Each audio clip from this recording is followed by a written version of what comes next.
Hi, I'm Michael Schneider. I'm a senior designer at ESI Design in the Technology and Media Department. We're here at Ellis Island looking at some new exhibits that have recently opened.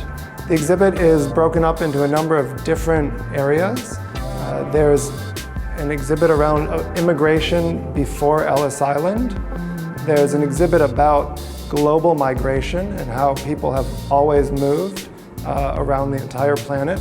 And then there's this exhibit, which is about immigration post-Ellis Island. In each of those areas, in the pre-Ellis Island story, we use sound to create an atmosphere. So as soon as you walk into the arrival area, you hear the people of the dock talking and calling to you. You hear kind of the hustle and bustle of ships unloading and lots of new immigrants there. Then within each of these areas, there's a story window, which when you walk up to it, the manuscript illuminates and you hear a voice reading from a diary or a letter or a journal, a real story from a real immigrant from that era. When you walk into this gallery, which is telling also the story of immigration, but post-Ellis Island, it's a very, very different atmosphere. Here, when we tell the personal stories, this is a space of video.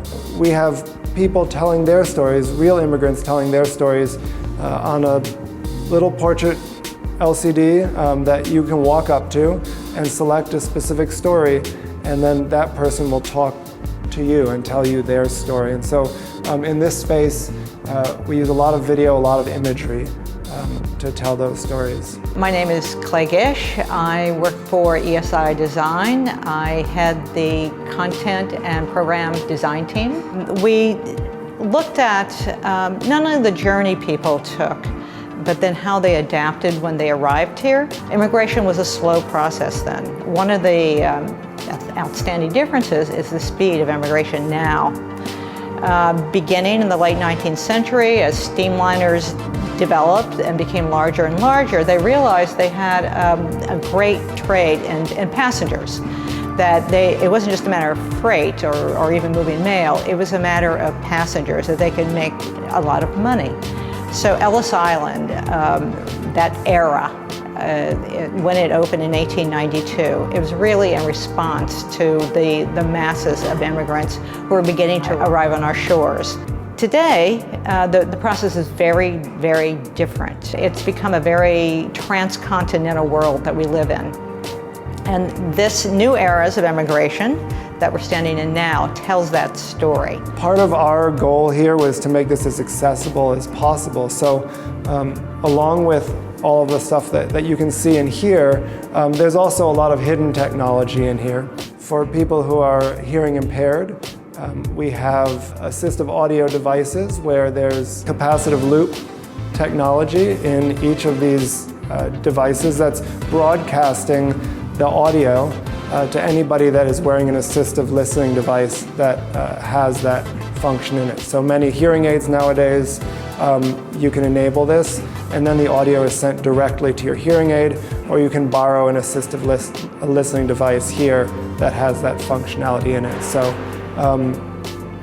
for anybody walking through this exhibit, they can really get the full experience. The first exhibit that visitors see when they walk in the doors at Ellis Island is one that we call Global Migration.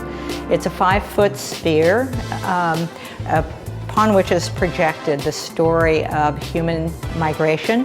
It tells 200,000 years of modern humans' migration all through the globe in 9 short chapters, each about a minute long. It's an amazingly complex, diverse story. And it begins with those first movements through Africa and then beyond. And it concludes with the biggest story right now, people moving from small towns and villages into major cities. And it's a very exciting presentation. I think because it's told on a globe, it's just a very different way to see that story. So this exhibit plans to see almost 4 million people a year. And so as such, it needs to be incredibly robust, incredibly durable. And so all of our technology choices had to keep that in mind. So all of our media players are all solid state players that are all networked. They can all be monitored remotely, so we know the status of them. Content can be updated remotely as well. And they all live in a climate-controlled equipment room so that there is this longevity to this exhibit.